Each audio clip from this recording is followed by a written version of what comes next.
అండి, ఇవాళ నా స్టైల్లో చేపల కూర ఎలా వండుకోవాలో చూసేద్దామా. మరి చేపల కూర అంటేనే రకరకాలుగా వండుతూ ఉంటారు కదా.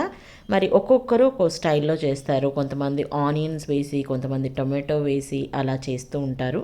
నేనైతే ఈ రెండూ లేకుండా డిఫరెంట్ స్టైల్ ఆఫ్ చేపల కర్రీ, నా స్టైల్ ఆఫ్ చేపల కర్రీ మీకు చూపించబోతున్నాను. ఇది ప్రషు కానీ నేను కానీ మా ఇంట్లో రెగ్యులర్గా చేసేటువంటి కర్రీ అనమాట. చాలా చాలా టేస్టీగా ఉంటుంది. దీనికోసం ఇవాళ అయితే మేము అపోలో ఫిష్ తీసుకున్నాం అనమాట.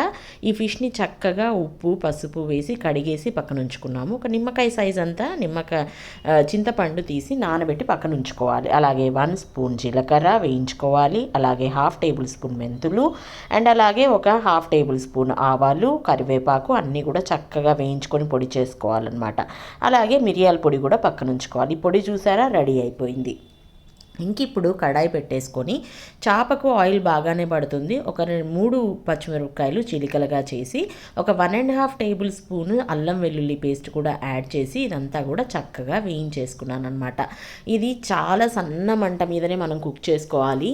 ఎందుకంటే ఈ పొళ్ళన్నీ కూడా ఆల్రెడీ వేగిపోయాయి. మనం ఎక్కువ మంట పెట్టేసుకుంటే మాడిపోతాయి అనమాట. సన్నటి మంట మీద మనము వేయించి పొడి పెట్టుకున్నదంతా కూడా ఇక్కడ కలిపేసుకున్న తర్వాత ఒక 2 టేబుల్ స్పూన్లు కారము, 1/2 టేబుల్ స్పూన్ పసుపు, ఒక 1 టేబుల్ స్పూన్ ధనియాల పొడి యాడ్ చేసేసి ఇప్పుడు మనము కడిగి ఉంచుకున్న చేపల్ని ఇందులోకి యాడ్ చేసేసుకోవాలన్నమాట. అయితే చాలామంది ఇలా వేయించుకున్న తర్వాత చింతపండు పులుసు పోసేసుకుంటారు, కానీ మనం అలా చేయట్లేదు. ముందు ముక్కకు మసాలా పట్టాలి కాబట్టి చేపల్ని ముందుగా వేసుకుంటున్నాం. ఇలా అయితే చేపలు చెదిరిపోతాయి కదా అని మీకు డౌట్ రావచ్చు, కానీ మనం చేపల్ని ఇప్పుడు మాత్రమే కలుపుతున్నాం అన్నమాట. కానీ ఆ తర్వాత అయితే కలపము. ఇప్పుడు చూసారా, ఇక్కడ చక్కగా నేను కాస్త చింతపండు నీళ్ళు ఇందులోకి యాడ్ చేస్తున్నాను. ఎందుకంటే ముక్కల్లోకి మసాలా దిగాలన్న ఉద్దేశంతో కాస్త యాడ్ చేసి దీంట్లోకి సరిపడనంత ఉప్పు కూడా యాడ్ చేసుకొని ఇప్పుడు ఆ కొద్దిగా వేసినటువంటి రసంలోనే ఈ ముక్కలన్నీ కూడా మగ్గిపోవాలి. ఇప్పుడు మసాలా బాగా పట్టింది కాబట్టి ఇంకా మిగతా ఉన్నటువంటి చింతపండు పులుసు అంతా కూడా ఇందులోకి యాడ్ చేసేసుకున్నాను. ఇప్పుడు మనకు చేప ఉడకడం చాలా సింపుల్ కదా. 10 నిమిషాల్లో చేప ఉడికిపోతుంది.